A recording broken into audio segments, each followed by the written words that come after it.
Setiap ibadah dalam agama kita mempunyai tekanan yang berbeda, stressing yang tidak sama. Ada ibadah itu disebut ibadah qalbiyah, ibadah hati. Anggota badan sekalipun tidak banyak ikut berperan.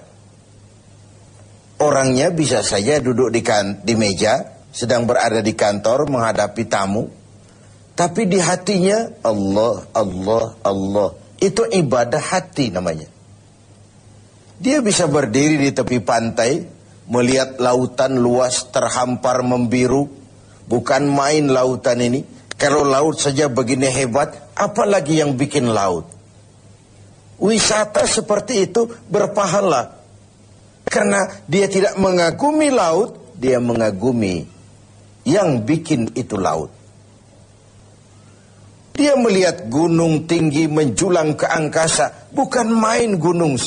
Kalau gunung saja begini hebat, apalagi yang bikin itu gunung. Dia tidak memuja dan memuji gunung. Dia puja, dia puji yang bikin itu gunung. Wisata rohani namanya. Berpahala. Ini ibadah qalbiyah, ibadah hati. Zikir khafi, zikir yang tersembunyi. Tangannya nulis, ngadepi tamu, tapi hatinya subhanallah, alhamdulillah, wa la ilaha illallah, wallahu akbar. Zikir khafi, zikir yang tersembunyi, ibadah hati. Ada pula ibadah qalbiyah badaniyah.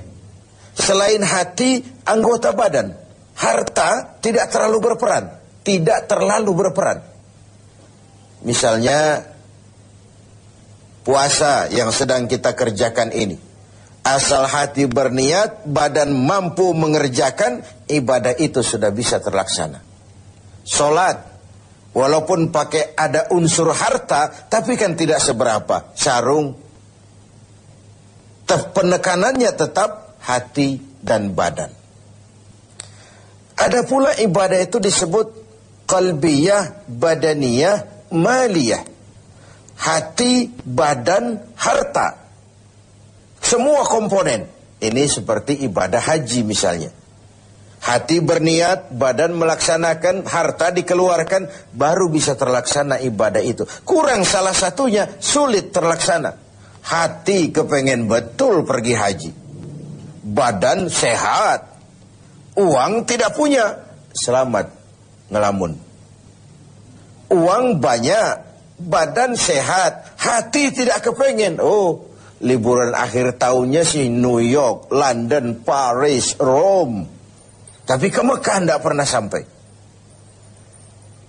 Nah, yang mau kita bicarakan sore ini, ibadah yang justru tekanannya kepada harta, disebut ibadah maliyah.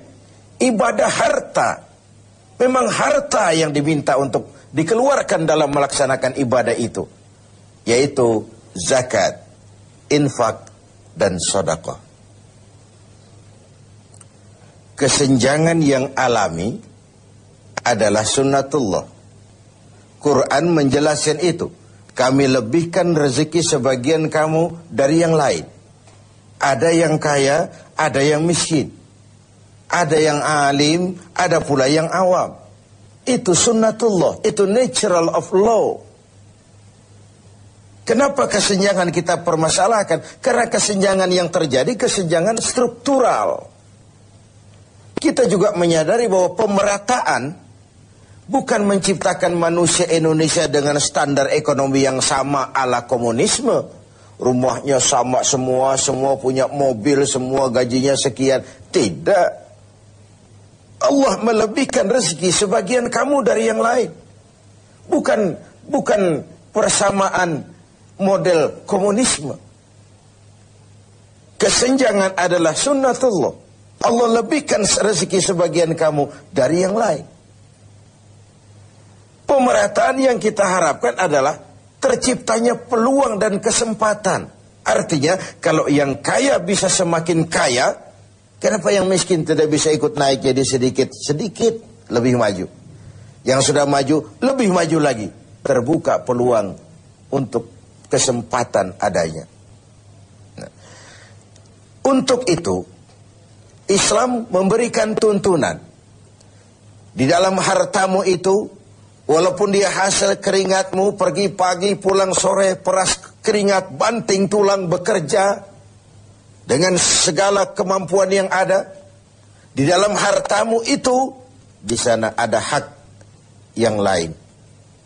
Ada hak bagi yang lain. Dan hak itu harus dikeluarkan. Dalam bentuk apa? Dalam bentuk zakat dengan hitungan yang tertentu untuk kelompok orang yang tertentu juga. Apa manfaatnya? Nabi bersabda, zakku amwalakum bizzakah. Bersihkan hartamu dengan zakat. Zakku amwalakum bizzakah. Bersihkan hartamu dengan zakat.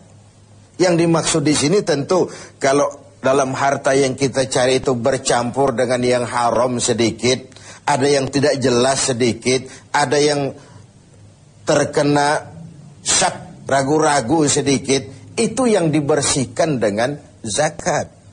Ada yang menggunakan dalil tadi secara salah. Kita korupsi saja, nanti kita zakatkan. Kan katanya Nabi, zakku amwalakum bizzakah. Bersihkan hartamu dengan zakat. Jadi kalau sudah kita zakatkan, bersih sudah. Itu kan politik money laundry. Dan itu tidak dikenal. Baju yang kita bersihkan itu, baju yang kena kotoran. Tapi kalau kotorannya sendiri, kan tidak bisa dibersihkan. Bagaimana mau mencuci najis? Yang dicuci, baju yang terkena najis. Najisnya sendiri, dicuci secara apapun, ya tetap najis namanya. Jadi tidak bisalah kita mengambil sesuatu dari yang haram, lalu kita zakatkan, lalu berdalih kepada ini sudah bersih karena sudah dizakatkan. Bukan itu.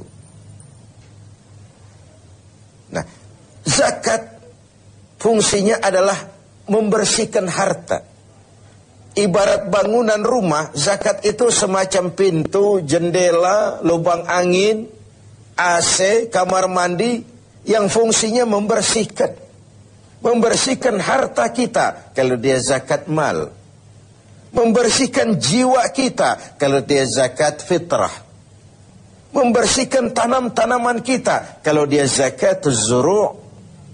Membersihkan barang tambang kita kalau dia zakatul ma'adin. Dan seterusnya, dan seterusnya. Nah, kalau kita tidak laksanakan, tidak kita tunaikan, maka Allah akan mencabut keberkahan dari harta yang kita miliki itu. Untuk zakat memang ada haul, ukuran waktunya, dan nisab, ukuran dari jumlah yang harus dikeluarkannya. Terikat dia oleh haul dan nisab. Sedangkan infak tidak ada nisabnya, tidak ada ukuran berapa harus dikeluarkan. Tapi dia terikat oleh sebuah kondisi. Objek sedang berhasil, rezeki sedang lancar, atau mendapat sesuatu yang rezeki yang tidak disangka-sangka, infak. Sedekah tidak terikat apapun, anytime kita bisa melakukannya. Ini ketiganya, baik zakat, infak, sedekah, disebut ibadah maliyah, ibadah harta, ibadah yang memang tekanannya kepada harta itu. Pemirsa TV7 yang berbahagia, keberkahan terletak pada bagaimana kita mencari harta dan membelanjakannya dengan benar. Keberkahan terletak pada mereka yang menerima, mendoakan kita. Bersyukurlah manusia kalau dia oleh Allah dijadikan berfungsi sebagai keran air yang menyimpan tapi tidak untuk dirinya, menyimpan tapi disalurkan kepada mereka yang memang memerlukannya. Bagian dari pendidikan puasa adalah tumbuhnya kepekaan sosial. Kepekaan melahirkan kepedulian, dan kepedulian dibuktikan di minggu-minggu akhir Ramadan ini dengan kewajiban membayar zakat, infak, setidaknya sedekah. Nah, pada sisi lain, ketika ada ajaran untuk mengeluarkan zakat, ini kan sebenarnya sudah anjuran juga dari Islam. kau harus punya ekonomi yang kuat supaya kau bisa bayar zakat. Kau harus jadi berhasil, kau harus jadi orang mampu, kau harus mapan supaya kau bisa bayar itu zakat. Tangan di atas lebih baik daripada tangan di bawah. Memberi lebih baik daripada meminta. Walaupun kedua-duanya tentu kalau sama-sama ikhlasnya pun bukan hal yang hina. Pemirsa TV7 yang berbahagia. Ada kaidah lil wasail hukmul maqasid. Alat dan tujuan menduduki hukum yang sama. Kalau kita diperintahkan sholat dan menutup aurat lebih dahulu sebagai syarat sahnya sholat, kan kita disuruh sama dengan tidak langsung, kau harus punya industri tekstil, supaya haji kau bisa ihram, supaya sholat kau bisa pakai sarung, kau harus punya industri tekstil. Kau pergi haji kemana? Ke Mekah. Kau harus kuasai teknologi canggih, bikin pesawat, karena kau nggak mungkin berenang dari Indonesia ke Jeddah. Kau harus bayar zakat. Itu artinya apa? Kau harus punya ekonomi yang mapan. Kau harus berhasil supaya kau jadi pelaksana zakat, bukan penerima zakat. Kalaupun hari ini, tahun ini berdiri pada barisan yang menerima zakat, tanamkan di hati, sekarang saya pada barisan yang menerima zakat. Saya akan berjuang sepenuhnya agar tahun depan saya pindah menjadi orang yang membayar dan mengeluarkan zakat. Semoga di akhir Ramadan minggu ini kita dapat melaksanakan ibadah harta sesuai dengan kemampuan kita masing-masing.